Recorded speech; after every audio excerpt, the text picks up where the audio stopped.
சரியை, கிரியை, யோகம், ஞானம் என்ற 4 நிலைகள் தான் இருக்குது. இந்த சரியை செய்யும்போது நமக்கு என்ன ஏற்படும் அப்படின்னா, சிவபெருமானோ பெருமாளோ அவர்கள் இருக்கக்கூடிய அந்த உலகத்திலே வாழும் பேறு நமக்கு கிடைக்கும். கைலாயத்துக்கு போனார்கள், வைகுண்டத்தம் அடைந்தார்கள் அப்படின்னெல்லாம் சொல்கிறோம்ல, அந்த உலகத்தை சென்று அடைய முடியும். அதுக்காக பண்ணக்கூடியது தான் இந்த சரியை அப்படின்னு சொல்கிறது. இந்த சரியை அப்படின்னா என்னென்னா, சிவபெருமானின் உருவத்தை வணங்குவது, வழிபடுவது, நந்தவனம் அமைப்பது. நந்தவனம் அப்படின்னா பூக்கள் பூக்கக்கூடிய தோட்டத்தை கோயிலுக்கு அருகிலேயே அமைப்பது. இறைவனுக்கு பூ போடுவதற்கு கூட நிறைய நியதிகள் வைத்திருக்கிறார்கள்.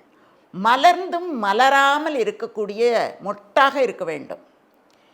அதற்கு உள்ளார எறும்பு போயிருக்கக்கூடாது, தேனீ மொய்த்திருக்கக்கூடாது, அப்போது மலர்ந்த மலராக இருக்க வேண்டும். அந்த மலரை கூட இடுப்புக்கு கீழே பறித்து கொண்டு வரக்கூடாது, இடுப்புக்கு மேலே தான் அந்த பூக்குடலையிலே பறித்து கொண்டு வருவார்கள். அப்படி பறித்து கொண்டு வந்து தூய்மையான இடத்திலே வைத்து தூய்மையாக மாலை கட்டி போடுவது அப்படிங்கிறது தான் உண்மையான பூ போட்டு வணங்கக்கூடிய பக்தி. அது இன்றைக்கு எல்லோருக்கும் வாய்த்திருக்கிறதா அப்படிங்கிறது ஒரு பெரிய வினாக்குறியாக இருக்கிறது. ஆனால் அப்படி தான் பூ போடணும், அப்படி தான் மாலை தொடுக்கணும். அப்புறம் கோயிலிலே திருவிளக்கு ஏற்றுதல் அப்படிங்கிறது உண்டு. கோயிலை பெருக்கி மெழுகி புல் பூண்டு வராமல் பாதுகாப்பது அப்படிங்கிறது உண்டு.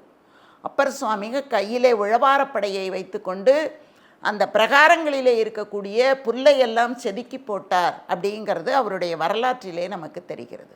அதனால் கோயில்களிலே சென்று கோயில்களை நன்றாக மெழுகுவது, கோலமிடுவது, பெருக்குவது, தூசி இல்லாமல் பார்த்து கொள்வது, தூய்மைப்படுத்துவது, இதெல்லாம் பண்ணுறது. கோயில் கட்டுறது இதில் தான் வந்து சேரும். இந்த சரியில் தான் கோயில் கட்டுவது, கோயிலை புதுப்பிப்பது, கோயிலுக்கு குளம் தோண்டுவது, அதே மாதிரி மூர்த்தி, தலம், தீர்த்தம் என்ற 3க்கும் உரிய ஒரு மதிப்பை கொடுத்து அதற்கு வணக்கம் செலுத்துவது அப்படிங்கிறதெல்லாம் உண்டு.